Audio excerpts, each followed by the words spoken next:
Hello friends, मैं नीता भास्कर आप सभी लोगों का अपने यूट्यूब चैनल पर स्वागत करती हूँ। और चैप्टर 10 है जियाउद्दीन बर्नी।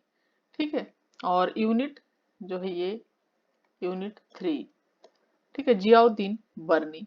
तो जियाउद्दीन बर्नी जो 1286 से लेके, ठीक है, 1359 तक था। और जियाउद्दीन बर्नी मध्ययुगीन भारत में दिल्ली सल्तनत का प्रसिद्ध जो है ये इतिहासकार था। ठीक है। और शासन कला राज्य शिल्प पर अपने विचार व्यक्त करते हुए, और उसने कुछ ऐसे संकेत दिए कि जो राजनीति सिद्धांत की दृष्टि से बहुत अधिक महत्वपूर्ण है। ठीक है। और बर्नी के पूर्वजों को तत्कालीन भारत के सुल्तानों के दरबारों में बहुत सम्मान था। और बर्नी को अलाउद्दीन खिलजी और मोहम्मद बिन तुगलक के शासनकाल में शाही सरकार की सेवा का अवसर मिला था। ठीक है। और उसके बाद वह तुगलक का इतना अधिक कृपा पात्र हो गया था और विश्वास पात्र बन गया था मोहम्मद बिन तुगलक के शासनकाल में, कि उसे सुल्तान का नदीम सहचर मित्र, यानी सहचर जिसे मित्र कहते हैं, उसे माना गया, कहा गया। और बरनी शेख निजामुद्दीन औलिया का भक्त भी था और अमीर खुसरो का घनिष्ठ मित्र भी था। अमीर खुसरो का ये घनिष्ठ मित्र था। ठीक है। और जो है बरनी, जैसा कि शेख जो है निजामुद्दीन औलिया, जिनकी दरगाह दिल्ली में है, शेख निजामुद्दीन औलिया की दरगाह दिल्ली में है। और स्वयं सुल्तान जो था बड़े बड़े औलिया और सूफी संतों से संपर्क स्थापित करने के लिए बरनी की सेवाओं का वो लाभ उठाता था मोहम्मद बिन तुगलक। परंतु मोहम्मद जो बिन तुगलक था, उसके उत्तराधिकारी सुल्तान फिरोज तुगलक के शासनकाल में उसके कई दुश्मन हो गए थे और इसके कारण बहुत कष्ट उसे उठाने पड़े। और जो है बंदी गृह की यात्रा उसने यातना भी होगी। और इस तरह अपने जीवन के अंतिम वर्षों में उसकी दशा बहुत दयनीय और सोचनीय हो गई थी। और बर्नी ने अनेक ग्रंथ लिखे हैं जिसमें तारीख फिरोज शाही, फतवाए जहांगीरी विशेष रूप से विख्यात हैं। तो चलिए बर्नी पढ़ते हैं। तो बर्नी एक, जैसा कि प्रसिद्ध इतिहासकार व राजनीतिक विचारक था और मोहम्मद बिन तुगलक और फिरोज शाह के शासनकाल में रहा। उसकी प्रसिद्ध कृति तारीख फिरोज शाही है और फतवा ए जहांगीरी भी है। ठीक है। फतवा ए जहांगीरी। ठीक है, यहाँ पे थोड़ा सा जगह कम पड़ रही है, मैं यहाँ लिख देती हूँ। तो फतवा ए जहांगीरी भी है। ठीक है, यहाँ पे कुछ बुकें दी गई हैं, खैर फिलहाल हम देख लेते हैं। तो जो है बर्नी शेख निजामुद्दीन औलिया का भक्त और अमीर खुसरो का मित्र था। और तारीख फिरोज शाही में उन्होंने सुल्तान बलबन से लेकर सुल्तान फिरोज के राज्यकाल के प्रथम 6 वर्षों का इतिहास लिखा है। ठीक है, किससे? सुल्तान फिरोज और के राज्यकाल से के प्रथम 6 वर्षों तक का उसने इतिहास लिखा है। तारीख फिरोज शाही में उन्होंने सुल्तान बलबन से लेके, ठीक है, बलबन से लेके सुल्तान फिरोज और बर्नी ने इस्लामिक राज्य पर बल दिया। इसकी महत्वपूर्ण रचनाएं हैं फतवा ए जहांगीरी, तारीख फिरोज शाही, सलात ए कबीर, हसरतनामा, सनाए मोहम्मदी, इनाय नामे इलाही, मसदार ए सादात। ठीक। मुस्लिम शासकों का कौटिल्य कहा जा सकता है इसे। जियाउद्दीन बर्नी द्वारा फतवा ए जहांगीरी का लेखन किया गया और जिसे कौटिल्य के अर्थशास्त्र की भांति माना जाता है। जैसे कि चाणक्य या कौटिल्य का अर्थशास्त्र महत्वपूर्ण, उसी तरीके से इसका फतवा ए जहांगीरी बहुत महत्वपूर्ण रचना है, जिसमें उसने यह कहा कि मुस्लिम शासक को कुरान एवं शरीयत के सिद्धांतों का पालन करना चाहिए और उसे एक रूढ़िवादी व कट्टरवादी विचारक माना जाता है। क्योंकि कोई भी व्यक्ति है अगर धर्म से संबंधित कार्य करना चाहता है तो वो कट्टरवादी ही कहा जाएगा, चाहे कोई भी हो। बर्नी के राजनीतिक सिद्धांत क्या थे? तो बर्नी दिल्ली सल्तनत, अलाउद्दीन खिलजी, मोहम्मद बिन तुगलक, फिरोज तुगलक के शासनकाल के दौरान तक लेखन करता रहा, जिसका उन शासकों पर अत्यधिक प्रभाव भी था। और बर्नी भारत में मुस्लिम साम्राज्य के प्रवक्ता भी था। ठीक है। और मध्ययुगीन सामंती शासन व्यवस्था के सिद्धांतकार भी था। और बर्नी के राजनीतिक सिद्धांत के 3 प्रमुख लक्ष्य थे। साम्राज्य के संगठन को अत्यंत सुदृढ़ कैसे बनाया जाए, राज शक्ति को जनहित में कैसे लगाया जाए, राज शक्ति के लिए वैधता और लोकप्रियता कैसे प्राप्त की जाए। यानी पहला पॉइंट, तीन प्रमुख लक्ष्य क्या था उसका, साम्राज्य जो है उसका संगठन कैसे बहुत अच्छी तरीके से सुदृढ़ तरीके से उसको बनाया जाए। दूसरी बात, जो राज शक्ति है उसको जनहित में कैसे लगाया जाए, और राज शक्ति के लिए जो वैधता है, जो लोकप्रियता है, वो कैसे प्राप्त की जाए। इन तीन मुद्दों पर जो है इसने लक्ष्य दिया, ध्यान दिया। इन लक्ष्यों की पूर्ति हेतु विस्तृत सुझाव बर्नी ने अपनी पुस्तक फतवा ए जहांगीरी में दिया है। तो ये जो लक्ष्य इसके तीनों हैं, इन लक्ष्यों की पूर्ति के लिए उसने फतवा ए जहांगीरी में अपने सुझाव दिए हैं इनकी पूर्ति के लिए। आदर्श शासक के विषय में बर्नी के विचार।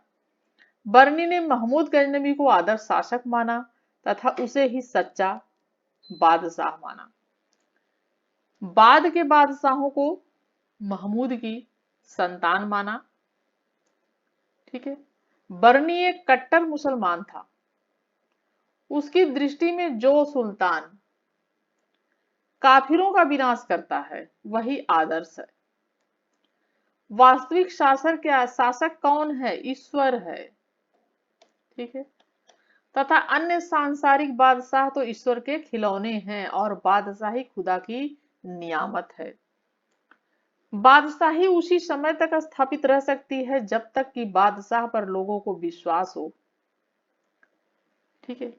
राजनीति और नैतिकता के बारे में जियाउद्दीन बर्नी के विचार।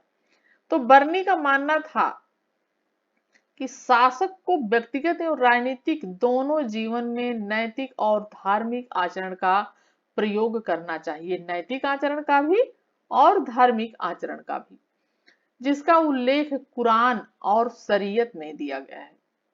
परंतु उसने यह भी माना कि आवश्यकता पड़ने पर उसे नैतिक और धार्मिक साधनों का परित्याग भी कर देना चाहिए, उसे यानी त्याग दिया जाना चाहिए, छोड़ दिया जाना चाहिए, जिससे राज्य की सुरक्षा भी संभव हो सके, क्योंकि हमेशा नैतिकता और धार्मिकता काम नहीं आती है। कल्याणकारी राज्य के बारे में इसके विचार। बर्नी के अनुसार सुल्तान का मूल कार्य प्रजा का कल्याण होना चाहिए।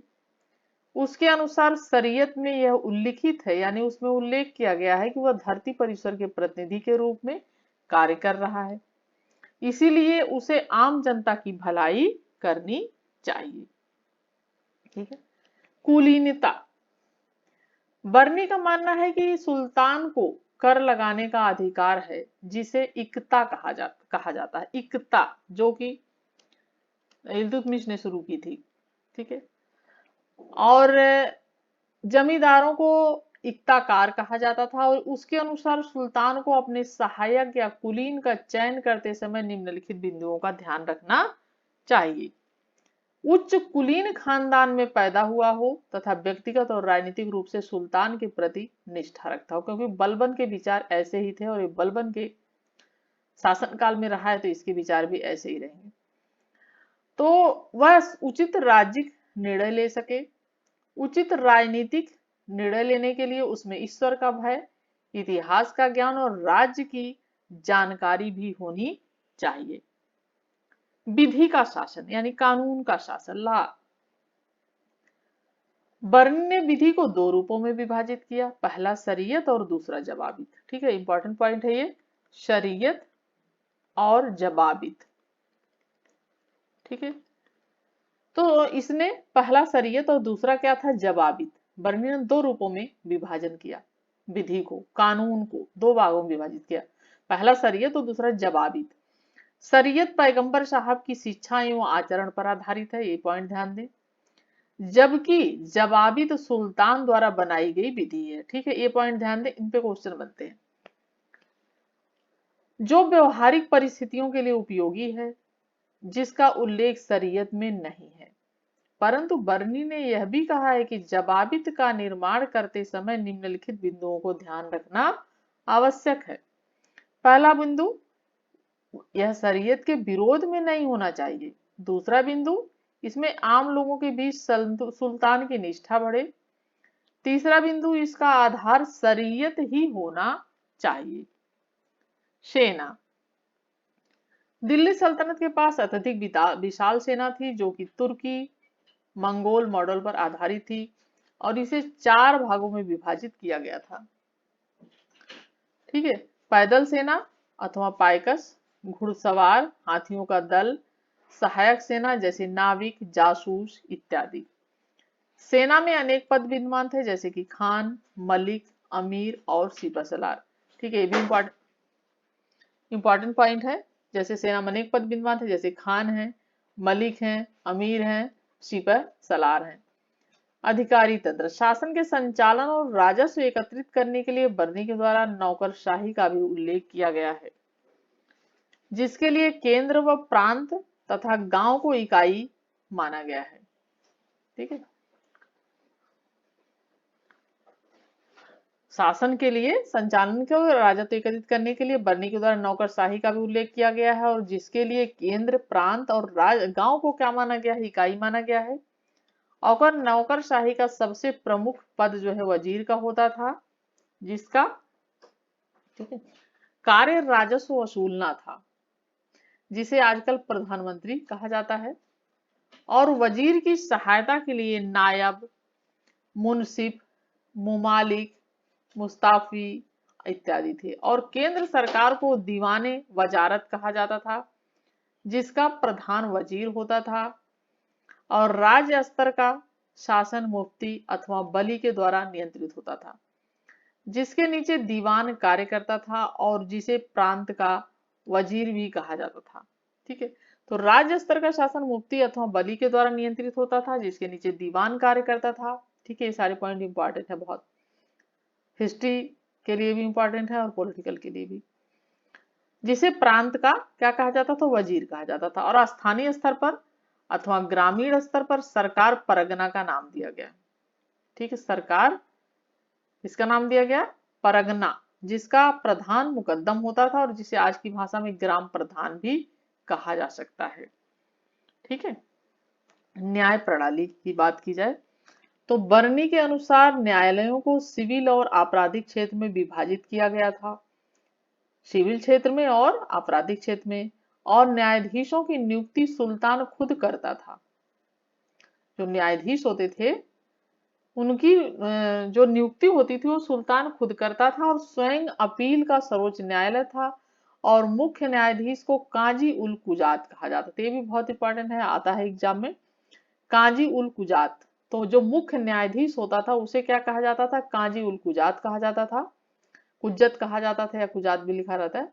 जबकि प्रांतीय न्यायाधीश को सदर उल मुल्क कहा जाता था। तो जो प्रांतीय न्यायाधीश होते थे उनको क्या कहा जाता था, जो प्रांतीय होते थे उनको सदर उल मुल्क कहा जाता था। और जो मुख्य न्यायाधीश होते थे उन्हें काजी उल कुजात कहा जाता था। धार्मिक मामलों को हल करते समय सुल्तान मुफ्ती और सदर उल मुल्क की सहायता लेता था, जबकि आर्थिक और भौतिक मामलों की सहायता के लिए काजी उल कुजात का उपयोग किया जाता था। ठीक है, एक बार फिर से समझिए कि जो धार्मिक मामले होते थे अगर उनको हल किया जाता था तो सुल्तान मुफ्ती और सदर उल मुल्क की सहायता लेता था, लेकिन अगर आर्थिक और भौतिक मामले हैं तो उसकी सहायता के लिए काजी उल कुजात का उपयोग किया जाता था। न्याय प्रणाली में भेदभाव नहीं किया जाता था, परंतु न्यायिक आधार शरीयत ही होता था और न्याय प्रदान करने में धर्म को भी आधार बनाया था। उसने फतवे का भी समर्थन किया है। ठीक है, जो फतवा जारी होता था। और बाजार पर नियंत्रण, तो बर्नी के अनुसार बाजार को नियंत्रित करने के लिए दीवाने रियासत का निर्माण किया गया था। किसका निर्माण किया गया था, दीवाने रियासत का। जबकि अनाज की मंडी के संचालन के लिए सबाना ये मंडी का प्रावधान किया गया था, जिनके द्वारा बाजार में वजन, कीमतें और कालाबाजारी को नियंत्रित किया जाता था। ठीक है, ये क्योंकि कीमतों के बढ़ने से आम व्यक्तियों में असंतोष बढ़ने की संभावना होती थी और उसके अनुसार प्राकृतिक जो आपदाएं होती थी तथा अन्य समस्याएं होती, उन दौरान करों की माफी, जो टैक्स होता था उनकी माफी भी दी जाती थी, यानी उन्हें कर नहीं देना पड़ता था। ठीक है। बादशाह कैसा होना चाहिए? बादशाह को न्याय पसंद होना चाहिए। शासन संबंधी कार्यों में न्याय से बढ़कर कोई कार्य नहीं है, उसका कहना था। अच्छी कही बात कही। और बादशाही के लिए इस्लाम का सम्मान स्थापित करना आवश्यक है। बिना ईरानियों के रीति रिवाज का पालन किए बादशाही संभव नहीं है। यानी रीति रिवाज जो है ईरानियों के, उसके पालन जरूर करना चाहिए। दूरदर्शी बादशाह को किसी अपराध के लिए दंड देने का उचित समय व अवसर भली भांति समझना चाहिए। यानी दंड देने के लिए उचित समय भी होना चाहिए और उचित अवसर भी होना चाहिए। धूर्त, मक्कार व अत्याचारियों को कभी भी क्षमा प्रदान नहीं करना चाहिए। जो लोग अत्याचारी हैं, धूर्त हैं, मक्कार हैं। राजा को कृपा, प्रोत्साहन, दान, कठोर दंड, अपमान, धन, संपत्ति आदि उपायों से सुव्यवस्थित स्थापित करनी चाहिए, सुव्यवस्था स्थापित करनी चाहिए आदि उपायों से। गैर मुस्लिम और मुस्लिम में बरनी अंतर करता है। यानी जो गैर मुस्लिम लोग थे और जो मुस्लिम थे, तथा उसका मानना है कि गैर मुस्लिमों को सुल्तान कभी भी मृत्यु दंड दे सकता है। ठीक है, यानी जो गैर मुस्लिम है उनको सुल्तान कभी भी मृत्यु दंड दे सकता है, परंतु मुस्लिमों को शरीयत के नियमों से परे हटकर मृत्यु दंड नहीं देना चाहिए। यानी अगर मुस्लिम है तो उसको शरीयत के नियमों से परे हटकर मृत्यु दंड नहीं देना चाहिए, और अगर जो है गैर मुस्लिम है तो उसको किसी भी समय सुल्तान मृत्यु दंड दे सकता है। बरनी के अनुसार समाज में असमानता सदैव विद्यमान नहीं है। बादशाह को कुलीनता के अनुसार व्यवहार करना चाहिए। बादशाह को सेना की अधिकता व एकता बनाए रखना चाहिए। सेना को किसी न किसी काम में लगाए रखना चाहिए व उसका ध्यान रखना चाहिए कि सेना संतुष्ट रहे। और बादशाह को बाजार के भाव सस्ते रखने चाहिए। और अकाल के समय खराज कर जो था, एक प्रकार का कर, और जजिया कर जो था, ठीक है, और जो धार्मिक कर था, इन सब पर जो है नहीं लेना चाहिए ये सब कर। और चोर बाजारी व जमाखोरी तथा दाम को बहुत बढ़ा देना भी अधिक पाप जो है ठीक नहीं है, वो पाप है। बादशाह का राजकोष पर पूरा नियंत्रण होना चाहिए। करों में वृद्धि, नए कर लगाना व वसूलने का अधिकार होना चाहिए। सुल्तान को राज्य की आमदनी में, ठीक है, सुल्तान को राज्य की जो आमदनी है उसमें वृद्धि करने का भी प्रयास करना चाहिए। ठीक है, ये सारी इंपॉर्टेंट चीजें। और वृद्धि करने का भी प्रयास करना चाहिए। और बादशाह का कुरान पर दृढ़ विश्वास होना चाहिए। ठीक है, बादशाह जो है उसका क्या होना चाहिए, जो कुरान है उस पर उसका बादशाह का दृढ़ विश्वास होना चाहिए। ठीक है, और मोहम्मद साहब के धर्म में पूर्ण विश्वास हो, कुरान पर दृढ़ विश्वास हो, इबादत और रोजा करना भी चाहिए, और बादशाह के आदेश पालन में ढिलाई नहीं होनी चाहिए। ठीक है, और आलोचना करी जाए इसकी अगर, ठीक है, आलोचना करी जाए तो देखिए, आलोचना में बर्नी एक कट्टर सुन्नी मुसलमान था। ठीक है, ये क्या था, एक कट्टर और सुन्नी मुसलमान था। उसने निष्पक्ष इतिहासकार की भूमिका नहीं निभाई, क्योंकि वो धार्मिक बंधनों में बंधता रहा, तो फिर नहीं निभाई उसने। और हिंदुओं के प्रति कठोर रवैया अपनाया, क्योंकि उसने कहा कि जो गैर मुस्लिम हैं उन्हें किसी भी समय मृत्यु दंड दे दिया जाना चाहिए, मतलब दे सकता है बादशाह, लेकिन अगर मुस्लिम है तो उसको शरीयत का जो नियम है उसके अनुसार देना चाहिए। ठीक है, और शरीयत से प्रेरित होकर बर्नी ने यह स्वीकार किया था कि राजतंत्र अपने आप में इस्लाम के विरुद्ध है, क्योंकि इस्लाम सब मनुष्यों की समानता में विश्वास करता है। कोई मनुष्य सुल्तान का ताज पहनकर यह दावा नहीं कर सकता कि वह दूसरों से श्रेष्ठ है। और इस पाप के प्रतिकार के लिए सुल्तान को अपना व्यक्तिगत जीवन बहुत सादा, बहुत गरीब और खाकसार की तरह बिताना चाहिए। और राजनीतिक जीवन में जहां शरीयत से हटकर चलना जरूर हो जाए, वहां प्रभावितों के प्रति उदारता भी दिखानी चाहिए। ठीक है, और बर्नी ने इतिहास को एक धर्म शाखा के रूप में दिखाने का प्रयास किया। इन सब चीजों के लिए इसकी आलोचना की जाती है, लेकिन बहुत सारी चीजें बहुत अच्छी कही है उसने। और बर्नी ने ये भी चेतावनी दी थी कि सुल्तान को 5 बुराइयों से दूर रहना चाहिए। ठीक है, 5 बुराइयों से दूर रहना चाहिए। और वो बुराइयां हैं झूठ बोलना, ढुलमुलपन यानी किसी तरीके तरह से किसी पक्ष में न रहना या स्टिक न रहना, छल कपट करना, गुस्सा करना यानी कोप करना, अन्याय का साथ देने की प्रवृत्ति, ये सारी जो बुराइयां हैं इनसे दूर रहना चाहिए। और शासन के कार्य में दृढ़ता बहुत जरूरी है। और इसका अर्थ यह भी नहीं है उसने कहा कि यह निशंस हो जाए। और उसने कहा कि सुल्तान को परामर्शदाताओं, सैनिकों और गुप्तचरों का चयन जो है वो बहुत सावधानी से करना चाहिए। ठीक है, उसने ये सारी चीजें भी कही। और सुल्तान की शक्ति, गरिमा, महानता स्थापित करने का सबसे प्रभावशाली तरीका यह होगा, उसने कहा कि सल्तनत में सबके साथ न्याय करो। और उसने सल्तनत में अपनी सल्तनत में भीमसेनियों के न्यायाधीश नियुक्त करने चाहिए। और जो है सर्वोच्च न्यायाधीश का पद स्वयं संभालना चाहिए। और उसने ये सारी चीजें कही। और न्याय का मुख्य ध्येय यह है कि निर्बल, असहाय, कानून का पालन करने वाले लोगों के धन संपत्ति, स्त्रियों और बच्चों की रक्षा की जाए। और यह देखना न्यायाधीशों का कर्तव्य है कि कोई भी बलशाली मनुष्य, ठीक है, कोई भी अगर बलशाली व्यक्ति है तो वह निर्बल को न सताए। तो ये सारी चीजें उसने बहुत अच्छी कही। ठीक है। और सुल्तान को यह भी ध्यान रखना चाहिए कि किसे दंड देना है, किसे क्षमा करना है। ठीक है। और जो है दंड का जो सिद्धांत था, दंड के सिद्धांत के अंतर्गत कहीं भी हिंदू और मुसलमानों में भेदभाव का उसने समर्थन नहीं किया है।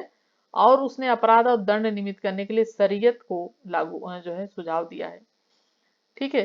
तो यहाँ तक सारी चीजें और इम्पोर्टेंट चीजें जियाउद्दीन बर्नी के बारे में।